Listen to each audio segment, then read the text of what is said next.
We're going to talk about what has happened in Ukraine on this day of the Russian invasion. We'll examine the actions and the strategies, both military and political. Now, if this is your first time watching, my name is Darren Gertis. I'm a professor who's built multiple leadership programs at Charleston Southern University. So, we'll also view these events through the lens of leadership.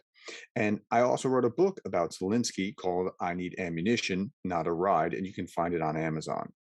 Okay, it's the 29th of June, and here's what we see. Ukrainian villages are being wiped off the face of the earth by missile strikes, says The Guardian. And if you go into the article, you see them talking about a senior military official said Russia had fired about 130 missiles at Ukraine within the past 4 days. Like it's crazy. That includes that strike on the shopping mall day before yesterday, and yeah, I mean, this commander-in-chief of Ukraine's armed forces said the enemy demonstrates remarkable audacity in inflicting missile strikes on a territory of our state. Now, he's not even talking about what's going on in other places. Like, if you think about like what's going on in Lysychansk, which the Russians have gained a lot of ground in Lysychansk, but now they're just targeting civilian areas, and that's something. Russia has frequently denied targeting civilian areas, as they did yesterday. They denied it, said that they were shooting at a weapons depot or something. There was no weapons depot anywhere near that. But according to the UN, at least 4,700 civilians have been killed since the start of the war. Okay, so they're either really bad at firing at military targets or they're lying. One thing is happening or another, and I think it's that they're lying. Okay, Syria recognizes the Donbas republics. Okay, so here's a picture of Vladimir Putin on the right and his lapdog, President Bashar al-Assad. Now, uh, Bashar al-Assad needed Putin to bail him out recently, just a few years ago with ISIS, and Putin came in and did what needed to be done. And so these guys are going to be strong allies, and so it's no surprise that Syria has recognized the independence of the Donetsk and Luhansk People's Republics, the DPR and the LPR, respectively. Okay, so those are the two areas most in question in Ukraine on the eastern border with Russia. The republics, which together make up the Donbass region, declared independence from Ukraine in 2014. Now, listen, we're reading from RT. RT is Russian television, and this is like an English translation website of it. Now, but listen to how they describe this. The republics, which together make up the Donbass region, both declared independence from Ukraine in 2014 after a Western-backed coup ousted the democratically elected president Viktor Yanukovych. Now, the line in Russian media is that it was the West that set this whole thing up, and they caused the Maidan revolution, which I don't think they caused. I think they were actually trying to like strike the deal with Yanukovych to like get him to play nice and not. So what happened was Yanukovych was about to enter the European Union. And then at the last moment, in the 11th hour, he took a deal from Putin to kind of enter more into the Russian orbit, and that set off the people. It became the Maidan Revolution. There was protests for 100 some odd days, and people were killed in the street and things along those lines. Eventually, Yanukovych had to flee. After that, the Russians entered the Donbas region and seized Crimea. Okay, so Kiev's military then waged an 8-year war against the region. Well, they're trying to control this region that has kind of rebelled and kind of been propped up by Russia. That's what's gone on. Until Russia recognized their independence in February, 2 days before the start of Moscow's military operation in Ukraine. Before Russia invaded to try to seize all of Ukraine, and it didn't work. So now they're calling it a limited thing for DPR and LPR. So that's how it's painted in Russian media, and you need to kind of understand that. And if you spend some time there, like I do, you start to see it. Okay, Zelensky says he may attend the G20 summit in Bali, depending on who else is invited, and that who else is obviously Putin. But it's held in Bali. The president of Indonesia has personally come and invited him, and he said again it depends on the security and the participants. And so one of the participants, if Putin's there, he's probably not going. Indonesia has been neutral, and it's been really weird to watch countries that have taken a neutral stance or even a pro-Russian stance. Like India has been neutral, China has been neutral, but China is kind of in the back door. You know, they're going to be recipient of Russian goods and oil and things along those lines. India is getting Russian oil at a 30% discount right now, so they're kind of okay with it. Um, South Africa had a chance to condemn Russia and decided we're not really interested in that. So that's kind of what's going on. So Indonesia's been neutral in this war. Now the G20. Now yesterday I was talking about how the G7 is 7% of the world's population, but they make a disproportionate amount of the world's output. The United States alone is 20% of the world's GDP. The G20 nations, you put these 20 together and you make up 80% of the world's total economic output. So the G20 is no joke as far as economic coordination and cooperation and that kind of thing. But if Putin shows up, you probably won't have Zelensky there. I think Zelensky should just video in. It is not safe for him to go anywhere outside Kyiv, and it would be kind of foolish to do that. Okay, Washington Post is reporting an inane story about Putin's toxic masculinity, says Boris Johnson. Boris Johnson. No, okay, let's go back. Putin has made a image of himself as this tough guy, right? He, is out hunting or fishing shirtless.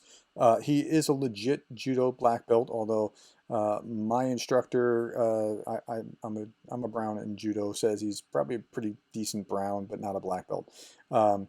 Vladimir Putin's toxic masculinity was the subject of Boris Johnson saying, quote, if Putin was a woman, which he obviously isn't, but if he were, I really don't think he would have embarked on a crazy macho war of invasion and violence in the way that he has.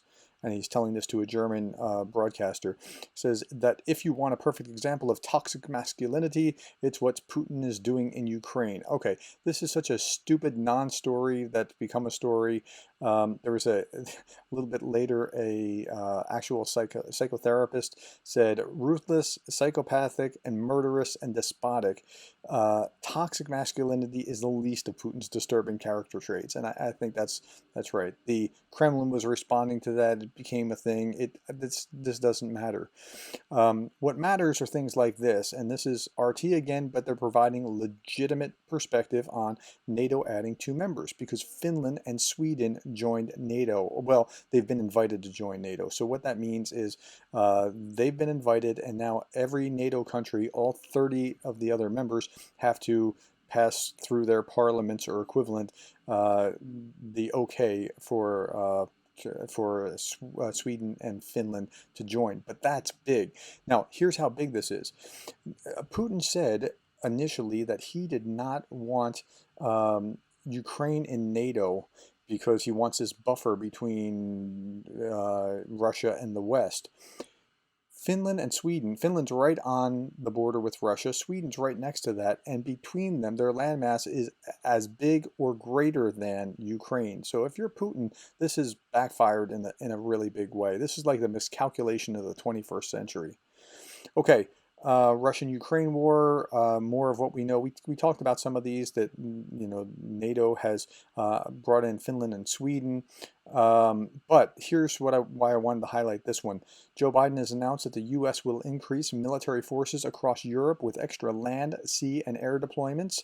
That means also a brigade of 3,000 combat troops in Romania, 2 additional squadrons of F-35 fighters in the UK, 2 Navy destroyers in Spain. Quote, the U.S. and its allies are going to step up. We're stepping up. We're providing that NATO is more in need now than ever it has ever been. So, yeah, so that's changing some of the dynamics. In all of this, we're losing sight that the fighting is continuing in settlements in Lysychansk. And the government has said that the shelling continues constantly. And if you look at the map is just roll the clock back 1 week, and the map of what you see in Lysychansk, and the Russians are just gaining ground, just meter by meter. That you just see them closing in, and it's something to behold.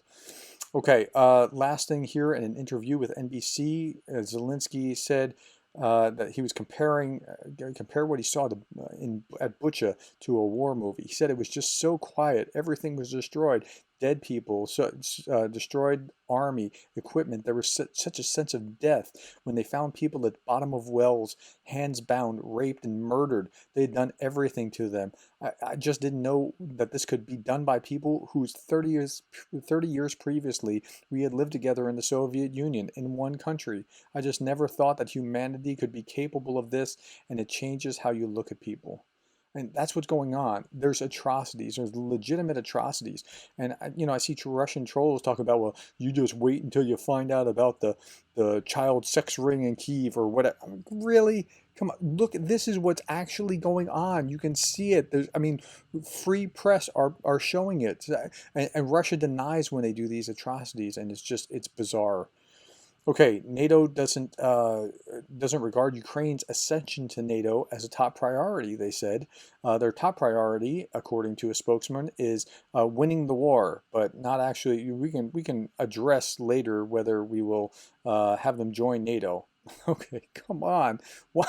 If you really wanted to poke Russia in the eye, you'd give them provision right now. That's what you'd do. Um, Russia must stop this war against NATO. Again, in the summit, they have a strongly worded statement that we condemn Russia's war of aggression in the strongest possible terms.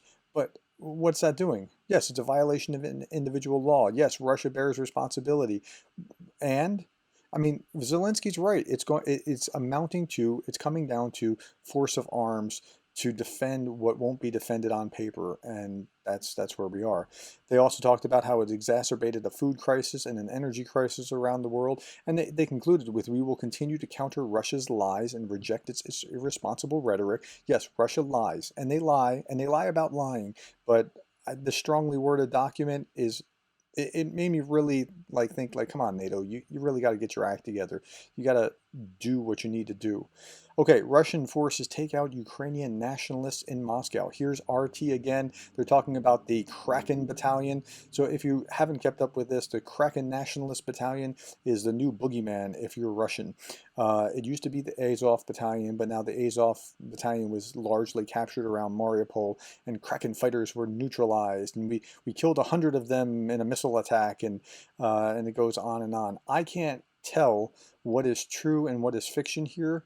It may just be true. I don't know. I just can't tell because of where it comes from. But they had something really interesting at the very end. In February 2022, the Kremlin recognized the Donbas republics as independent states and demanded that Ukraine officially declare itself a neutral country that will never join any Western military bloc. This neutral country that will never join any Western military bloc, NATO could have just poked Russia in the eye with that. And they got Finland and Sweden as part of this military bloc right on the border, so it's not working out so well. Hey, if this video was helpful, hit like to help others find it in YouTube's algorithm. Subscribe so that you can stay informed. And one more thing, if you are moved to contribute to the humanitarian aid for Ukraine, I have a link below for Samaritan's Purse. If you want to give, be sure to give only to reputable organizations. There's a lot of scammers out there. Thanks for your time.